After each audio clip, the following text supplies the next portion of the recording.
It's time for Mornings at 8 with Jonathan Mark on AM 1480 WLEA. Well, yes, it is time for Mornings at 8. It is 8:05, and here we are on a Thursday morning. Thursday, practically Friday, just a little bit more, and there you go.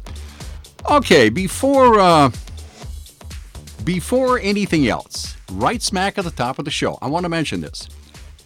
This is very poor radio form, okay? You're not supposed to do this on the radio, but I'm going to mention it anyway. We got a call yesterday. Brian took that call. And a gentleman was very upset over what he thought I said. And you're not supposed to explain yourself on the radio as I'm oppositional defiant, so I'm going to do this anyway, okay? This is poor radio form. And he was very upset. I had a story about Chris Cuomo, about the incident that happened last weekend at a restaurant on Shelter Island at the east end of Long Island. And I don't know if perhaps this gentleman tuned in halfway through the story, or, I'm a radio junkie. I have always been a radio junkie. And, this goes back many, many, many years before I worked in radio. And I know that you cannot listen to every single word that's being said on the radio. You can't. It's impossible. You'd have to sit there forever. You just can't. So I know that you can't hear the whole story all the time. And if you tune in halfway through a story, or maybe your attention is diverted like somewhere or other, you're not going to hear the whole story. And he took great offense. And he said he used to listen to my show. I like you, I like your show, which is very nice, and thank you very much. He says, I was listening to Jonathan's show, and I like your show, but I'm not listening anymore. I've really had it. And it was his opinion that I had insulted Chris Cuomo. And by doing that, by extension, insulted Italians. And now every single listener is important. Oh, you don't know. You have no idea how important you are. Because without you there, we are not here. Okay? It's just that simple. And I maybe he tuned in halfway through the story or something, but what I said, the story was, is an interview. Well, see, that's what I mean. It's got to get complicated. That's right. I shouldn't have started this, but here we are. Chris Cuomo was at a restaurant, right, in Long Island, check, and a guy walked up to him last weekend, and he insulted him. He called him Fredo. And Chris Cuomo took it as an affront, an insult, and he just jumped all over this guy. He really, really lambasted him. And when I had the initial story, which I wasn't here Monday, so I had the initial story on Tuesday, I defended Chris Cuomo and said, yeah, he's there having a dinner with his family at a restaurant. He's not, at that point, he's not a CNN reporter. He's not a CNN anchor. He's just Chris Cuomo, right? Having dinner with his family, a private thing. And this guy accosted him. And he really did. I watched the video a couple of times, and the guy was a real jerk. So I defended him. And then yesterday, this is Thursday, yesterday, I had a story that appeared in Empire Report, New York. And the story, as a matter of fact, I have the story here again. I'm not going to read the whole story again. But Chris Cuomo once referred to himself as Fredo in a radio interview, which happened, it was 2010, 9 years ago. And it was on a radio show hosted by Curtis Sliwa in New York City. And in the story, Sliwa says this, and then Cuomo says that, and Sliwa says this, and Cuomo says that, right? So I quoted what they said in the radio interview. That is what I did. I said nothing. It was not my opinion. I just reading the story. Here's what they said in the radio interview, in which Chris Cuomo referred to himself as Fredo. Himself, right? He did, initially. So that's what I said. I didn't say that. They did in the interview. So now, unfortunately, this gentleman yesterday, he was pretty hot apparently. He was pretty hot. So if he's no longer listening, then he's not hearing this. If he's no longer listening, then he isn't hearing this. I don't know why I'm doing this. But just to clarify things, on our website, WLEA.net, you go to the homepage, WLEA.net, and you go on the right-hand side and you scroll down. We archive everything. Brian is a really hard worker. He archives everything we do. So you can see newsmakers from 6 years ago, every single one. And my little show, which started in January, and all the shows are up there. So you would click on, let me see, Jonathan Marks Mornings at 8, and all of them will pop up. And you can pop up yesterday's show and listen to it. Why you'd want to, I don't know. But you can go, you click on it, and there's yesterday's show. And if you'll notice, I didn't say anything. I was just quoting what they said in the interview. So I just thought I'd clarify that. And as I said, every single listener, if one person says, I'm no longer listening, that really hurts. I mean, it really does, because every single listener is really, really important. And so there you go. Just once again, he was all hot, and, I'm sorry if he was, especially if you liked my show and I was no longer listening. That's one less listener. I really don't like that. It really makes me feel bad, So, as I said, there you go. And anyway, my wife is Italian. Okay? So, what kind of a home life would I have? All right? There you go. All right, I just thought I would clarify that, and I shouldn't have started this in the first place because I've taken up like 6 minutes doing this, but I did. Because it was important. It was important. You guys are really important to us. Okay, the Steuben County Fair. Here we are. It's, let me see, Thursday. This is Youth Day at the Steuben County Fair. Those under 18 have free admission until 5 o'clock. That's pretty good. And let me see, the carnival opens at 1. They'll be selling wristbands, $25 a piece. And let me see, a whole bunch of livestock shows. Well, I guess it's a county fair, right? Also, grandstand events, we have a watermelon eating contest. That's always good at 3 o'clock this afternoon. At 4 o'clock, there'll be a free tablet drawing. And at 7 o'clock, a demolition derby. That's right, a demolition derby. Or you could drive up to Rochester on 590 and have your own little demolition derby. Let me see here. What else have we here? Oh, yeah, a little weather note. This happened in Colorado yesterday and was posted this morning. But, you hear of hail like it's the size of a golf ball or the size of this. This was hail. This piece of hail, this one chunk of hail, was 4.83 inches in diameter. Now, that's the size of a DVD or a CD or something like that. I mean, that's a big piece of hail. Wow, that could do a lot of damage real fast. Yeah, wow, almost 5 inches in diameter. That's a big piece of hail. Here in New York State, Governor Cuomo signs legislation to further enforce child support obligations. This was from this is a news release from the governor's office. It extends driver's license suspension process for 2 years. It identifies parents who fail to pay child support and notifies them that their driver's license will be suspended unless payments are made. Governor Andrew Cuomo has signed legislation extending the driver license suspension process for 2 years to further enforce child support obligations.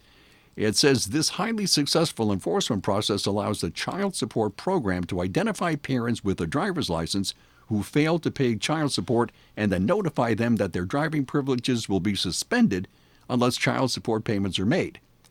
And the bill will extend this important law through August 31st, 2021. And the governor said child support is critical to ensuring kids of separated parents have the resources they need for a healthy and stable upbringing. Good. By extending this measure, we will help hold accountable any adult who fails to meet this basic obligation by suspending their driver's license until they step up and address the problem. Now, I would say probably almost all the women I have ever met have had trouble with their exes paying child support. That seems like a pretty basic thing. I mean, a really basic thing. They're your kids, right? Maybe you're not with your ex anymore, but they're still your kids. And you should pay child support. And these women have had more problems for years trying to get their deadbeat exes to pay child support. And I think that's really immoral. As I said, they're your kids too, right? Maybe you and your ex don't get along anymore, but they're still your children. You really ought to meet your financial and moral obligation. I don't know. So I think that's a very good law, and you signed it into effect. And yeah, that's very good.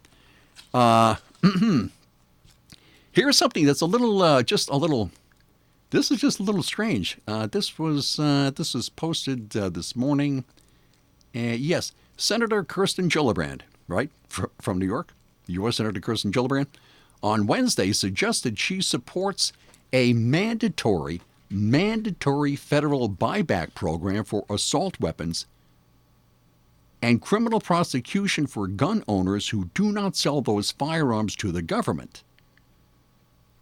Let me read. She supports a mandatory federal buyback program for assault weapons and criminal prosecution for gun owners who do not sell those firearms to the government, a reform measure the vast majority of her fellow 2020 Democratic presidential candidates have been reluctant to embrace. She told the CNN, "I think we should ban assault weapons as well as large magazines, and as part of passing that bill, do a buyback program across the country so that those who own them can be compensated for their money that they spent." But I think both those ideas are strong, she said. You don't want people to retain them because if you make them illegal, you don't want to grandfather in all the assault weapons that are all across America, Gillibrand said. You would like people to sell them back to the government so that you can make sure people who shouldn't have access to these weapons couldn't have them.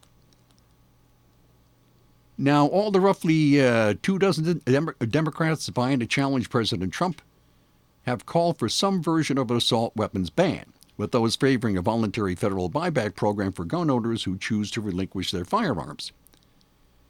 The mandatory buyback proposal, which critics denounce as tantamount to gun confiscation, was most forcefully championed in the Democratic primary by Representative Eric Swalwell of California, a Democrat, right, who established gun violence as one of the defining issues of his campaign before exiting the race in July. A mandatory buyback program. I don't think that's such a good idea. I really don't. Anyway, apart from Gillibrand, New York City Mayor Bill de Blasio said earlier this month he supports a mandatory buyback program. New Jersey Senator Cory Booker also appeared to advocate for the idea when asked about it in May. He told CNN in May, "We should have a law that bans these weapons, and we should have a reasonable period in which people can turn in these weapons." Now, to me, as I said, mandatory buyback program. And then criminal prosecution for those who don't sell those firearms to the government. That seems a little scary. I don't know about that. There are so many, I've said it before, you've heard it a gazillion times, other people have said it too. 330 million people, 390 million guns in the country. What are you going to do? What are you going to do? You can't blame the guns. You blame the people who take up the guns and kill other people. That's who you blame. You don't blame the guns. I think the problem is so widespread. It was so many layers and so many aspects and so many angles. It's going to take more than just guns. It's going to take a whole reworking of our culture. An entire reworking of our culture, right from the bottom all the way to the top. Guns are not just taking guns and confiscating guns and doing this and the red flag law, and which I'm totally against. I don't know about that. It's going to take a reworking. And there you go. Yeah, so that's what she's all for, huh? Mandatory buyback program. I don't know about that. Maybe voluntary. if you want to take whatever weapon you have, I don't know, whatever kind of firearm you have, and you sell it to a government agency because you want to, yeah, fine. But mandatory? I don't know about that. Okay, insurance. Everybody needs insurance. And with the way the world is, I think insurance is a really, really good idea. You never know. We never know what's going to happen. Well, you cannot do any better anywhere at all, ever, than the Ryan agencies. They have offices in Hornell, Jasper, and Wellsville. They're local. They do the insurance shopping for you, and it can get pretty complicated. They are experts in insurance. They offer sound, unbiased advice. They're friendly. You walk into the Ryan, especially here in Hornell. That's right. That's the closest one to me. They're really friendly. Everybody you deal with here is really friendly, and they're local, and they know the area, and you feel like you're talking to friends. And that's pretty important. And they also have a really cool website called RyanAgency.com, and it will answer a whole bunch of questions. The Ryan Agencies. From the Fox Sports Studios in Los Angeles, here's Eddie Garcia. In Major League Baseball games of note, the Cardinals shut out the Royals 6-0 behind rookie pitcher Dakota Hudson and 3 relievers who combined on the 5-hit shutout. St. Louis moves into a tie with Chicago for the top spot in the NL Central, with the Cubs being crushed by the Phillies 11-1. Bryce Harper at 2 home runs, JT Realmuto a grand slam for Philadelphia as they are 2 back of Chicago for that last wildcard spot in the National League. The Brewers edge the Twins 6-5. Milwaukee remains a game and a half out of the wild card in the National League. Indians lose to the Red Sox 5-1. Minnesota remains a half game up on Cleveland for the top spot in the AL Central. Rays lose to the Padres 7-2, while the A's knock off the Giants 9-5. Oakland moves 2 back of Tampa Bay for that final wildcard spot in the American League. Yankees over the Orioles 6-5. New York has now won 16 straight games against Baltimore. Meanwhile, the Dodgers down the Marlins 9-1. So the Dodgers and the Yankees are still tied for the most wins in all of Major League Baseball, each with 81 on the season. From the Fox Business Network, futures are flat this morning. The Dow Jones Industrials dropped more than 800 points yesterday when the bond market signaled the economy could be heading for a recession in 1 or 2 years. The sell-off was also in reaction to news the economies of Germany and China are weakening. Cisco Systems reported a strong quarter, but it is predicting disappointing growth because of the trade dispute with China. Cisco says it has sold networking equipment to China for years, but it recently was not invited to participate in bids. Federal prosecutors say the hacker who broke into Capital One's records also stole information from 30 other companies. The information was on Amazon's cloud. Amazon says it's not aware of any significant other losses. The Dow dropped 800 yesterday. NASDAQ was down 242. S&P lost 85. With the Fox Business Report, I'm Jenny Cosola.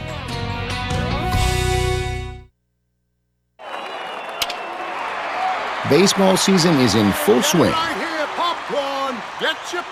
It's a good thing Matt secured his denture with Super Polygrip. Now he can enjoy the snacks as much as the game. Polygrip. Hey, how are you? So great to see you. It's that time of year when the family meets up. Hi, come on. Get together, guys. Family photo. It's a good thing Jack cleans his denture with Polydent so he can enjoy the whole day with confidence. Polydent. Today at Simmons Rockwell Nissan in Horseheads and Hornell, New York, you'll find brand new 2019 Nissan all-wheel drive Rogue SV models equipped with heated power seat, 17-inch alloys, remote start, and motion-activated liftgate for only $23,999. Shop Simmons Rockwell Nissan in Horseheads or Hornell. Simmons-Rockwell.com. And here we are.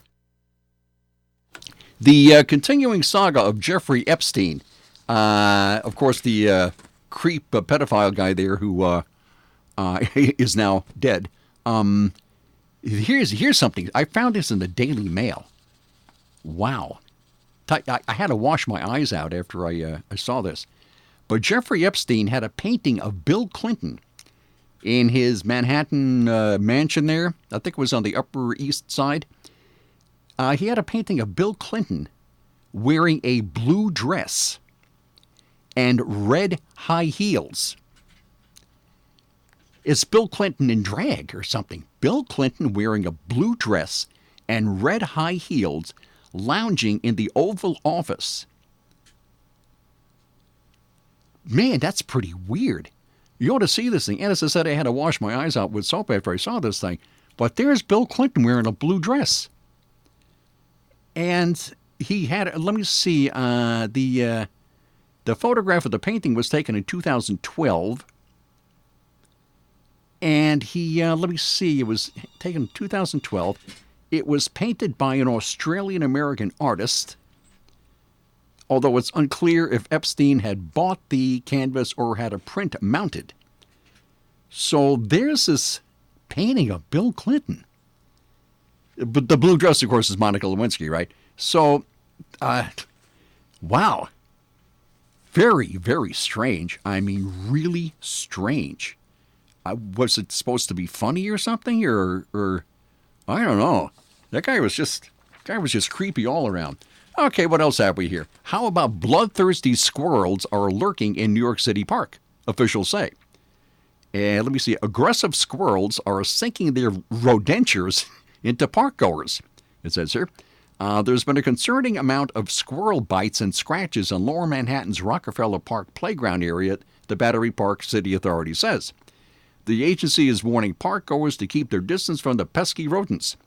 We urge New Yorkers and visitors not to feed squirrels as they are perfectly capable of feeding themselves and they can bite, says Richard Simon, director of the New York City Park Wildlife Unit. So there are signs there, do not feed the squirrels because these squirrels are biting people.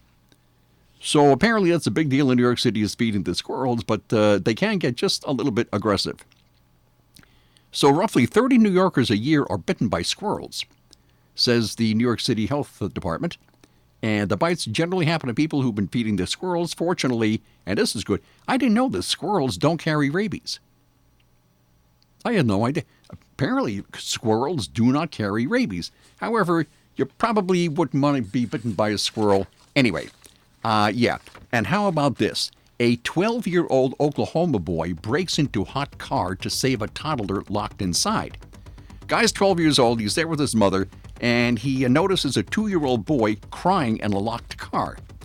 So this 12-year-old kid, quick thinking, he uses a ratchet strap from the car and part of a clothes rack from a store to break the windshield of the car. He crawls in and gets the child out because it was really hot and the kid was going to die, or he might have, who knows. So, yeah, the kid was the little toddler was red-faced and in a bit of distress, but doing okay according to reports out of that area. So there you go. A 12-year-old kid was a hero and saved a kid out of a hot car. I think that is really neat. Okay, that's it. I will see you tomorrow at 8:05. Bye.